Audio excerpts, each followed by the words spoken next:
Al-Qutub Abdullah bin Ali Al-Haddad, nafa'allahu bih. Mudah-mudahan Allah berikan kemanfaatan kepada kita dengan berkat beliau.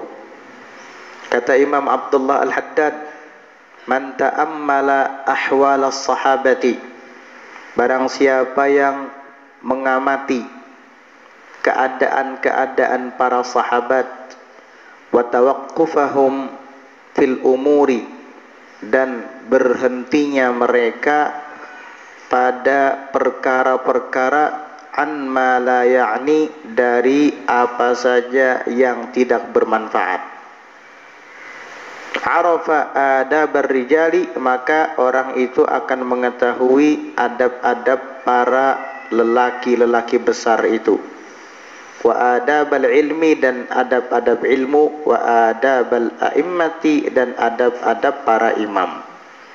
Artinya, jika kita mengamati bagaimana hal ihwal para sahabat, keadaan-keadaan mereka dan berdiamnya mereka dalam persoalan yang tidak bermanfaat, maka kita tahu bagaimana adab mereka, adab orang-orang besar itu, adab ilmu dan adab para imam. Karena para sahabat Nabi sallallahu alaihi wasallam itu adalah didikan Nabi Muhammad sallallahu alaihi wasallam. Maka apa yang mereka lakukan itu tentunya dikontrol oleh Nabi kita Muhammad sallallahu alaihi wasallam, sehingga apabila kita memperhatikan akhlak mereka, maka kita akan temukan bagaimana sebenarnya akhlak orang-orang yang besar itu, akhlak ulama dan akhlak para imam. Karena mereka lah para sahabat itu orang pertama yang menjadi ulama di kalangan umat Nabi. Mereka lah para sahabat orang pertama yang menjadi para imam-imam di kalangan umat Nabi. Sebelum para sahabat belum ada generasi. Itu generasi paling awal sudah para sahabat itu di kalangan umat Nabi Muhammad sallallahu alaihi wasallam.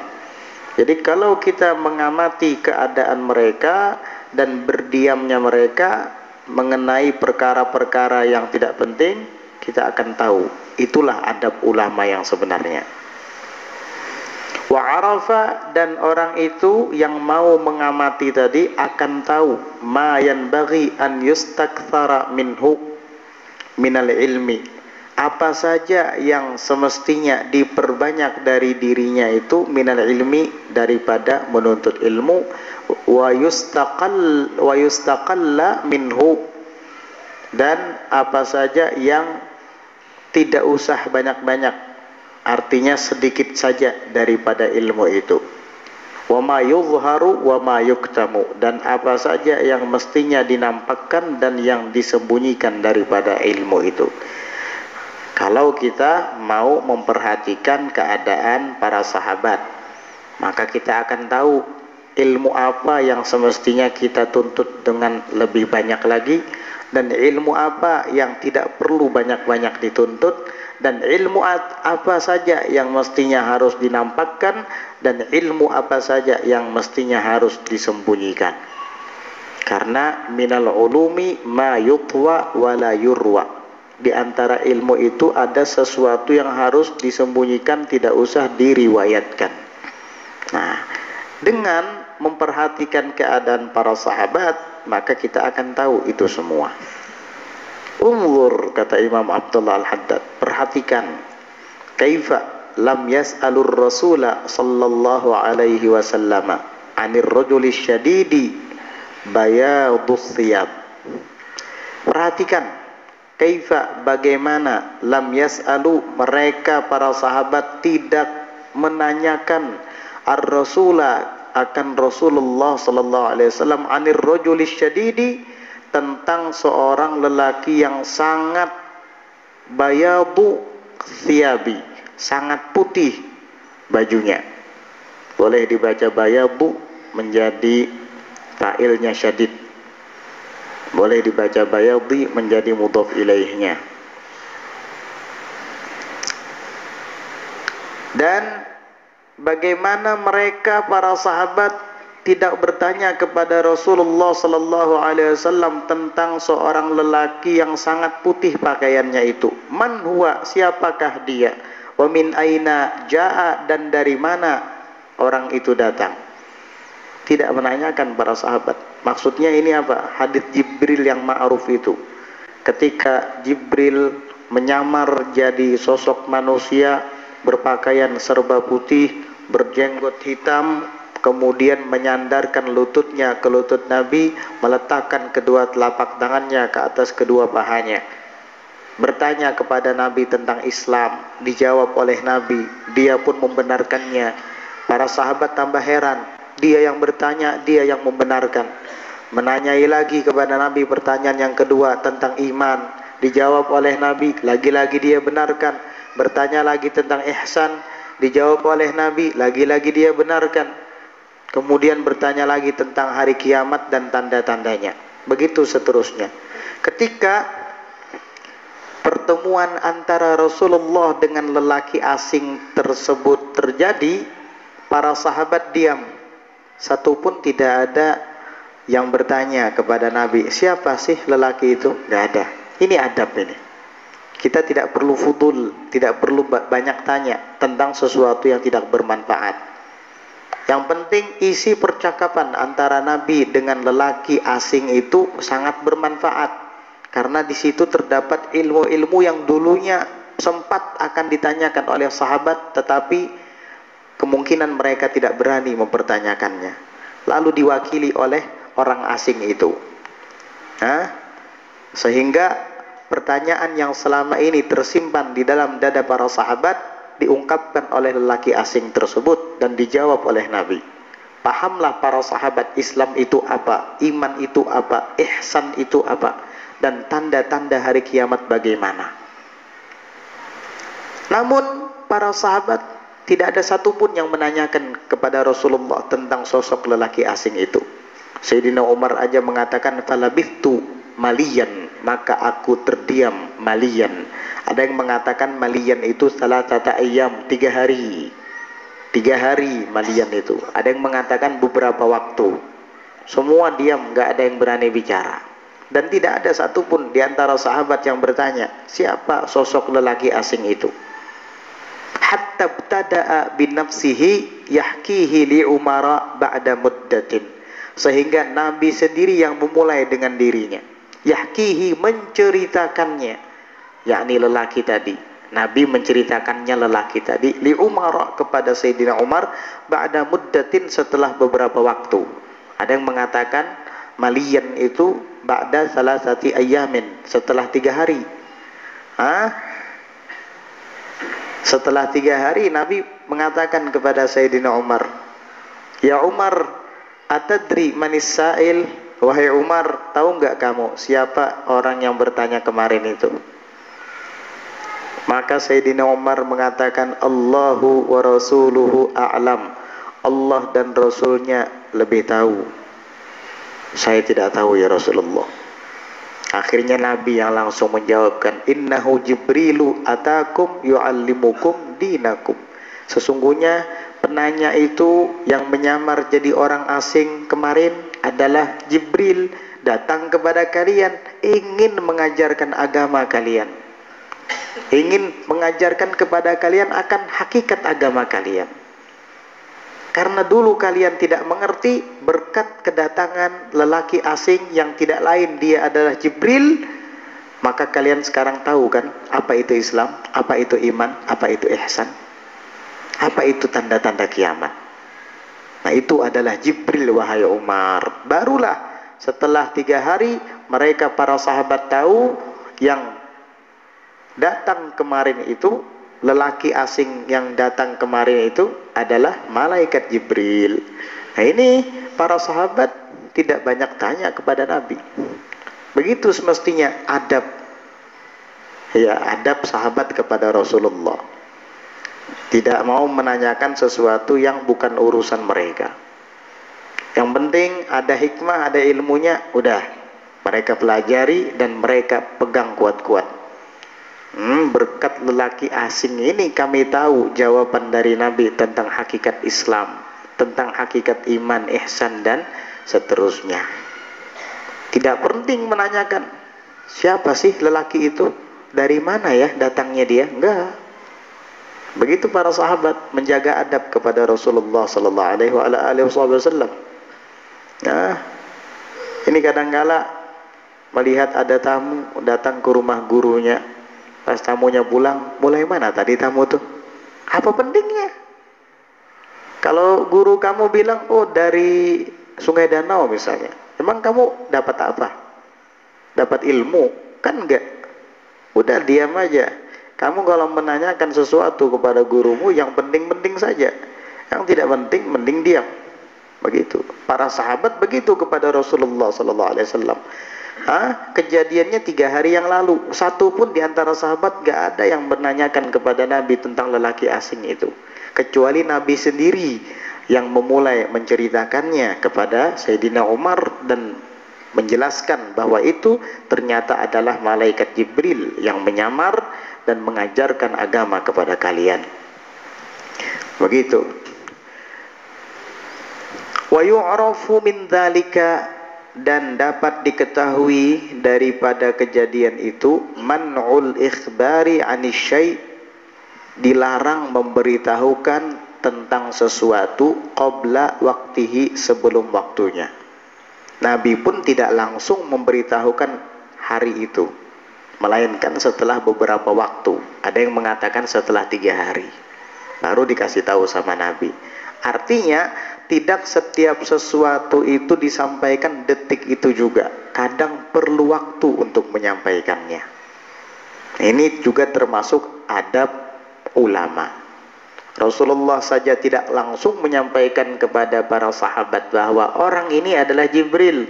Atau setelah Jibril pergi meninggalkan perkumpulan Nabi dan para sahabat, bisa saja kan Nabi mengatakan, itu tadi tahu nggak Jibril itu? Nggak. 3 hari kemudian baru dikasih tahu oleh Nabi. Artinya ada beberapa hal yang tidak usah diberitahukan kecuali pada waktu yang tepat.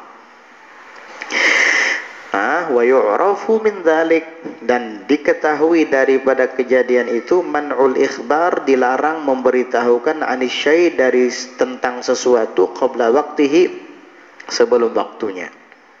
Wa idza jaa, dan apabila sudah saatnya, sudah datang waktunya yang tepat, akhbara, baru dia memberitahukan, min ghairi su'alin, dan itu pun tanpa ada pertanyaan. Begitu, ini kebiasaan Nabi begitu. Gak dikasih tahu, tapi nanti ada masanya, ada waktunya, baru dikasih tahu sama beliau sallallahu alaihi wa ala alihi wa sahbihi wasallam. Dan juga wa kaifa lam yas'alu 'anil mar'ati allati talabat an yuqama 'alaiha hadduz zina, dan bagaimana pula mereka tidak menanyakan tentang siapa wanita yang meminta agar didirikan atasnya itu hadduz zina, hukuman perzinahan. Para ulama-ulama itu tidak pernah memberitahukan tentang nama perempuan yang dulu datang kepada Nabi minta untuk ditegakkan kepadanya hukum perzinahan. Datang perempuan kepada Nabi mengakui perbuatan haramnya, bahwa dia berzina dengan seorang lelaki, dan minta agar dihukum rajam. Nabi tidak menanyakan siapa dia, dan bahkan para periwayat hadis pun tidak menanyakan siapa sih perempuan itu. Nabi hanya mengatakan, ayadkhulul mirwadu 'alal makhulah, apakah anak celak masuk ke tempat celak? Maka perempuan itu mengatakan, benar ya Rasulullah, memang saya melakukannya. Nabi itu tidak pernah terang-terangan menyebut kalimat-kalimat yang tidak layak, karena Nabi lidahnya bersih, lidahnya kotor, bukan lidah porno. Nah, umat Nabi mestinya harus begitu juga, apalagi ulama yang merupakan pewaris para Nabi. Gak boleh sembarangan mengucap kalimat-kalimat jorok. Nabi aja pakai bahasa kinayah, apa betul anak celak masuk ke tempatnya? Perempuan itu mengatakan, benar ya Rasulullah. Nabi mengatakan, apakah kamu sedang hamil sekarang? Iya. Kalau gitu nanti saja hukumannya ditegakkan kalau kamu sudah melahirkan. 9 bulan kemudian dia melahirkan, datang lagi perempuan ini, aqim alayyal had ya Rasulullah. Kalau gitu dirikan hukuman kepada saya, jatuhkan hukuman perzinahan itu. Saya sudah melahirkan. Kata Nabi, anakmu masih kecil, mesti harus disusui dulu. Susui dulu, kata Nabi. Maksud Nabi biar dia lupa gitu. Akhirnya sampai selesai anaknya itu disusui dan sudah bisa disapih, datang lagi kepada Rasulullah, minta dilaksanakan hukuman kepadanya. Luar biasa, tulus taubatnya. Akhirnya Nabi pun menuruti kehendaknya. Maksud Nabi biar dia tarik kembali ikrarnya itu. Karena para ulama menyebutkan jika seseorang mengakui perzinahan tanpa ada bayyinah, saksi-saksi yang akurat, dia boleh menarik kembali pengakuannya itu. Tapi perempuan ini tidak, memang tulus dia ingin bertobat. Ketika Rasulullah akan mendirikan hukuman, menegakkan hukuman kepada wanita itu, Sayyidina Umar sempat menghinanya dan mengatakan dasar perempuan penzina. Maka Rasulullah pun menegur Sayyidina Umar, tahan sikapmu wahai Umar, demi Allah, andai kata taubatnya perempuan ini dibagikan kepada seluruh pendosa-pendosa yang ada di kota Madinah, tentu akan mencukupi mereka semua. Maka Sayyidina Umar langsung diam.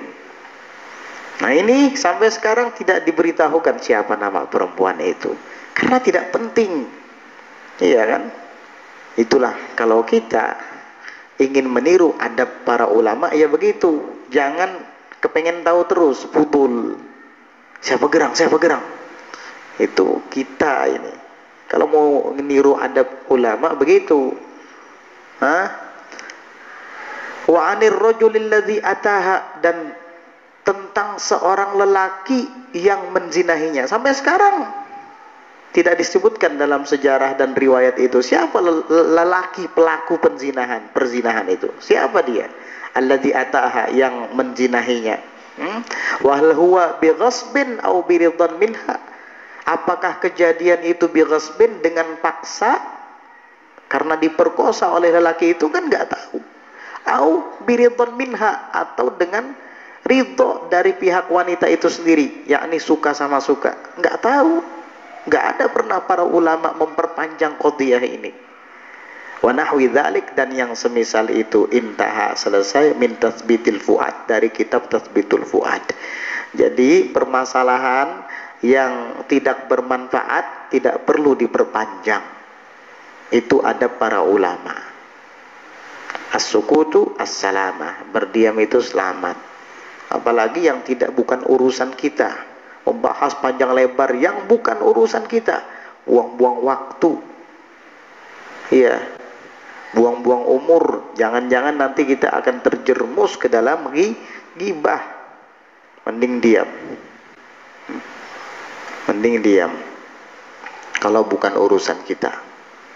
Itu adab para ulama. Mereka, kalau kita perhatikan keadaan para sahabat, para ulama-ulama, para imam-imam kita, mereka itu tidak banyak mempertanyakan sesuatu yang tidak bermanfaat. Mereka hanya menanyakan yang bermanfaat saja. Ini Tuhuk menanyakan tentang apa gerang urat daging, tambuniyah, camariyah, uriyah, darahiyah. Tuhuk membahas masalah manfaatlah, bahas masalah itu. Tambah dekat kamu dengan Allah Ta'ala setelah tahu itu.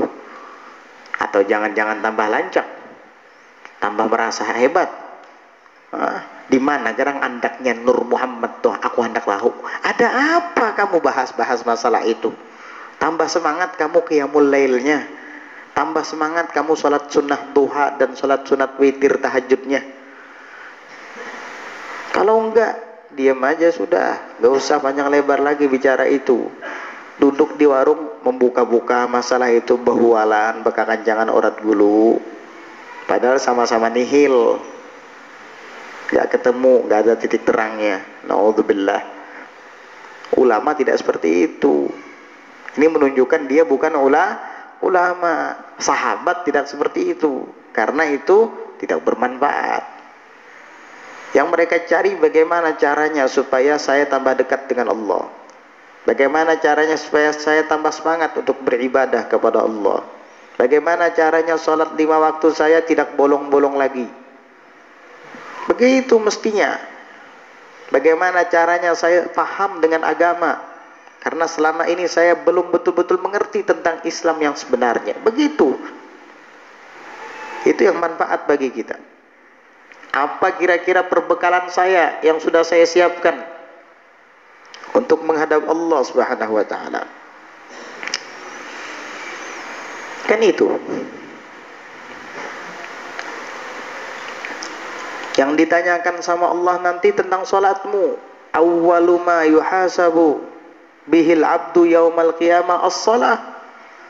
Pertama kali yang dihisab dari hamba itu di hari kiamat nanti salat. Fa in tammat salatuhu tamma biha sairul a'mal. Kalau salatnya sempurna, sempurna seluruh amalnya. Wa in fasadat fasada biha sairul a'mal. Dan jika rusak salatnya, rusak pula seluruh amalnya. Nah, ini perbekalan kita di hari kiamat. Yang pertama kali dihisab. Tidak ada di padang mahsyar pertanyaan, tahu nggak kamu dengan Nur Muhammad? Nggak ada kayak gitu. Tahu nggak kamu dengan Tambuniyah, Camariyah, Darahiyah, Uriyah? Nggak ada pertanyaan itu di hari kiamat. Nggak ada di padang mahsyar kamu ditanyakan seperti itu. Yang ada nanti kamu, bagaimana sholat kamu? Bukankah aku telah berfirman di dalam kitab suci Al-Quran yang kuwahyukan kepada Nabiku Muhammad dan disampaikan kepadamu? Inna salata kanat 'alal mu'minina kitaban mawquta. Itu yang ditanyakan sama Allah yang ada di Quran itu. Tambuniyah, Darahiyah, Uriyah, Camariyah nggak ada di Quran itu, nggak ditanyakan sama Allah. Kalau itu nggak ditanyakan sama Allah, buat apa kamu dalam-dalami masalah itu? Buang-buang waktu, buang-buang umur. Yang penting itu adalah yang akan Allah Ta'ala angkat pertanyaannya di hari kiamat, di padang mahsyar ketika kamu dihisab. Itu yang kamu pelajari betul-betul. Tentang sholatmu, tentang zakatmu. Ma salakakum fi saqar. Ketika mereka ahlul jannah bertanya kepada mereka yang ada di neraka saqar, ma salakakum fi saqar. Ini pertanyaan, apa yang membuat kalian terjerumus di neraka saqar? Qalu, mereka menjawab, lam nakum minal musallin. Dulu kami tidak sholat. Walam nakun nut'imul miskin. Dulu kami tidak memberi makan kepada orang-orang miskin. Wa kunna nakhudu ma'al khaidin. Dan dulu kami duduk berkecipung, enggak karuan, ngomong-ngomong, enggak karuan bersama orang-orang yang lalai. Yaitu akhirnya kami masuk ke neraka saqar. Nah, ini yang perlu kita benahi agar jangan sampai sama seperti mereka, bernasib seperti mereka. Itu yang penting-penting aja, yang manfaat-manfaat aja. Yang nggak ada manfaatnya, buat apa diperdalam? Buat apa diperdalam? Kamu namanya mencari masalah sendiri, akhirnya bingung, teungut, gila, akhirnya mikirakan yang ada penting, kasihan. Na'udzubillah min dzalik. Waqala radhiyallahu anhu, dan berkata pula radhiyallahu anhu, Al-Habib Abdullah Al-Haddad maksudnya, la yajidul alimu laddatal ilmi. Tidak akan menemukan orang alim itu akan kelezatan ilmu hatta yuhadziba nafsahu, sehingga ia dapat menempa akan dirinya, membenahi akan dirinya. Wa akhlaqahu, dan akan akhlaknya. Wa yastaqima, dan sehingga ia lurus alal kitabi was sunnah, di atas kitab dan sunnah. Wa yarmiya, dan melemparkan birriyasati, kepemimpinan, tahta qadamih, di bawah telapak kakinya. Baru orang alim itu merasakan lezatnya ilmu.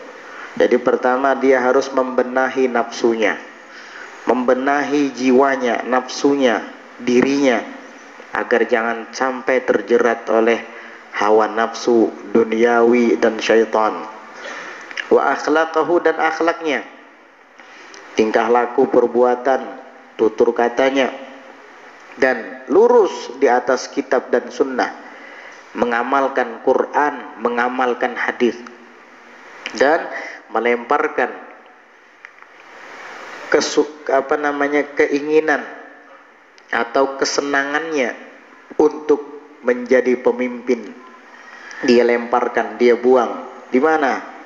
Di bawah telapak kakinya. Nah, tidak suka dengan kepemimpinan. Kalau orang alim, walaupun ilmunya tinggi, tidak membenahi nafsunya, dirinya, jiwanya, diikuti terus keinginan nafsunya, atau tidak mengontrol akhlaknya, atau tidak mengamalkan yang ada di kitab dan yang ada di sunnah, atau suka dengan kepemimpinan, kekuasaan, orang alim ini tidak akan pernah merasakan lezatnya ilmu. Walaupun dia hafal Quran dan tafsirnya, walaupun dia hafal seluruh bidang-bidang ilmu, mulai dari tauhid, tafsir, Quran, hadis, ilmu alat, semua dikuasai, tetapi di dalam hatinya masih ada keinginan untuk berkuasa dan masih menuruti kehendak hawa nafsu, akhlak tidak terkontrol, Al-Quran tidak diamalkan, sunnah Nabi juga tidak diamalkan, maka dia tidak akan merasakan lezatnya ilmu walaupun dia alim. Subhanallah. Jadi orang alim itu bisa saja alim tapi tidak merasakan lezatnya ilmu yang ada pada dirinya. Kasihan. Karena ada penyakitnya. Penyakitnya bisa jadi karena selalu mengikuti hawa nafsu. Penyakitnya bisa jadi karena tidak berakhlak. Penyakitnya bisa jadi karena tidak mengamalkan Quran dan hadis, atau penyakitnya bisa jadi karena hubbur riyasah, suka dengan kekuasaan. Ini nih yang membuat dia tidak merasakan lezat ilmu yang ada pada dirinya, karena ada penyakit. Orang yang kaya dan banyak menu makanan di rumahnya tapi sedang sakit, dia tidak akan bisa menikmati banyaknya menu makanan yang ada di rumahnya itu. Karena apa? Dia sedang sakit, pahit liur, makan soto pahit, makan sop pahit, makan rawon pahit, gado-gado pahit, semua dibilang pahit sama dia. Bukan makanannya yang pahit, tapi kamu yang berpenyakit, sehingga semua makanan terasa pahit. Kamu tidak merasakan nikmatnya makanan yang ada di rumahmu. Padahal di rumahmu banyak makanan-makanan, tapi karena kamu berpenyakit, maka kamu tidak bisa menikmatinya. Begitu juga ulama, di dalam dadanya banyak menyimpan ilmu, tapi ada penyakit di hatinya, sehingga dia tidak merasakan lezatnya ilmu itu. Na'udzubillah min dzalik. Kasihan.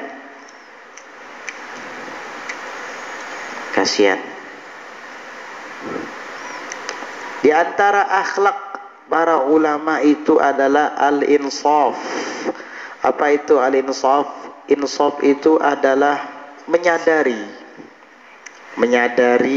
mengakui, sama itu insaf, menerima.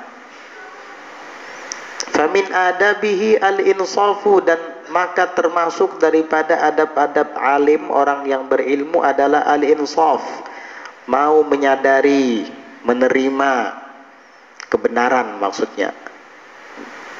Qala al-imamu Ibnu Abdul Bar rahimahullah. Al-Imam Ibnu Abdul Bar rahimahullah mengatakan, min barakatil ilmi wa adabihi al-insaf. Termasuk keberkahan yang ada di ilmu itu dan termasuk adab-adabnya ilmu itu adalah al-insaf, yaitu menyadari dan mengakui kebenaran. Ketika ada orang menyampaikan kebenaran kepada kita, jika itu memang benar ya kita terima, jangan gengsi untuk menerimanya. Itu yang disebut dengan al-insaf, menerima. itu menyadari akan kebenaran. Waqala al-Imam Malik rahimahullah, Imam Malik rahimahullah taala mengatakan, ma fi zamanina aqallu minal insaf. Tidak ada di zaman kita ini yang lebih sedikit daripada insaf. Artinya di zaman kita ini sangat kritis sekali insaf itu. Tidak ada yang lebih sedikit daripada insaf di zaman kita, kata Imam Malik. Banyak orang yang tidak mau menyadari kebenaran. Banyak orang yang tidak mau mengakui kebenaran. Itu di zaman Imam Malik. Qala Ad-Damiriyu, Imam Ad-Damiri mengatakan, hadza fi zamani Malikin. Ini di zamannya Imam Malik. Langka sekali insaf itu, mau menyadari dan mengakui kebenaran. Fa kaifa bihadza zaman? Maka bagaimanalah dengan zaman ini? Ai wa ma ba'dahu, yaitu yang ada di setelah Imam Malik. Alladzi halaka fihi kullu halik, yang telah binasa padanya setiap orang yang binasa. Jadi kata Imam Ad-Damiri itu di zaman Imam Malik. Beliau mengatakan di zaman kita ini tidak ada yang lebih kritis, lebih sedikit daripada insaf, mau menerima kebenaran. Berarti di zaman Imam Malik itu orang alim yang mau menerima kebenaran itu gak banyak. Apalagi di zaman kita, merasa dia berilmu dan alim lalu ditegur, padahal teguran orang benar, gak mau nerima dia. Na'udzubillah. Lebih alim aku pada ikam kada tahu macam-macam padahal dasar salah. Na'udzubillah. Wa min amtsilatil insafi, dan termasuk daripada contoh-contoh insaf, annamra'atan, bahwasanya ada seorang perempuan, raddat ala Umar radhiyallahu anhu, menegur atas Sayyidina Umar radhiyallahu anhu, wanabbahathu, dan mengingatkannya, yakni perempuan tadi mengingatkan Sayyidina Umar alal haqqi, atas kebenaran, wa huwa fi khutbatihi, dan sedangkan dia Sayyidina Umar sedang ada di dalam khutbahnya, ala malain, di atas mala, maksudnya di depan orang banyak, minan nas, daripada manusia, di depan perkumpulan manusia. Faqala, jadi ketika Sayyidina Umar ditegur oleh seorang wanita di tengah manusia yang cukup banyak di saat sedang menyampaikan khutbah, faqala, maka Sayyidina Umar mengatakan, imra'atun asabat wa akhta'a rajulun. Wanita itu tepat dan benar, dan lelaki ini yang salah. Maksudnya dirinya sendiri. Radhiyallahu anhu arda. Ini namanya insaf. Ketika perempuan itu menyampaikan kepada Sayyidina Umar kebenaran, entah masalah apa, yang jelas betul yang disampaikan oleh perempuan itu. Akhirnya Sayyidina Umar mengakuinya, perempuan itu benar, lelaki ini yang salah. Maksudnya beliau sendiri. Radhiyallahu anhu arda. Itu namanya lelaki yang berjiwa kesatria, begitu. Ya, mengakui kebenaran, insaf, menyadarinya, tidak mungkir. Wasa'ala rajulun 'aliyan karramallahu wajhah fa'ajaba. Dan seorang lelaki bertanya kepada Sayyidina Ali karramallahu wajhah fa'ajab, maka Sayyidina Ali menjawab pertanyaannya itu. Faqala, maka lelaki itu mengatakan, laisa kadzalik ya Amirul Mukminin, bukan seperti itu jawabannya wahai Amirul Mukminin, walakin kadza wa kadza, tetapi jawabannya adalah begini-begini. Dia yang nanya, dijawab sama Sayyidina Ali, malah dia protes lagi. Sayyidina Ali senyum. Faqal, lalu beliau mengatakan, asabta wa akhta'tu. Ya sudah, kamu yang benar, saya yang salah. Luar biasa insaf. Wa fawqa kulli dhi ilmin alim, dan di atas setiap orang yang memiliki ilmu masih ada yang lebih alim. Di atas langit masih ada langit. Intaha naqalahu fil Ihya. Selesai ini kalam dikutip Imam Ghazali di dalam kitab Ihya Ulumuddin. Nah, itu insaf. Jadi kita harus menyadari kebenaran dari manapun datangnya. Kalau itu hak, kita wajib mengakuinya. Apapun pangkat dan kedudukan kita. Baik kita adalah seorang alim, pejabat tinggi negara, ataupun orang yang terpandang atau ditokohkan. Jika ada orang biasa yang menyampaikan kebenaran kepada kita dan memang itu adalah hak, wajib kita insaf, yaitu menyadarinya bahwa itu memang adalah benar dan mengakuinya bahwa itu adalah kebenaran. Insaf ini termasuk akhlak dan adab orang yang alim. Qaulu la adri au Allahu a'lam, dan mengucapkan kalimat la adri, saya tidak tahu, au Allahu a'lam, atau mengatakan Allahu a'lam, Allah yang maha tahu. Ini juga termasuk adab orang alim. Bagaimana praktiknya? Insyaallah nanti akan kita lanjutkan di pelajaran yang akan datang mengenai adab kedua orang yang berilmu, yaitu tidak sungkan-sungkan untuk mengucapkan kalimat la adri, saya tidak tahu, dan tidak gengsi untuk mengucapkan Allahu a'lam, Allah yang maha tahu. Insyaallah kita akan lanjutkan di pelajaran yang akan datang. Wallahu a'lam bissawab.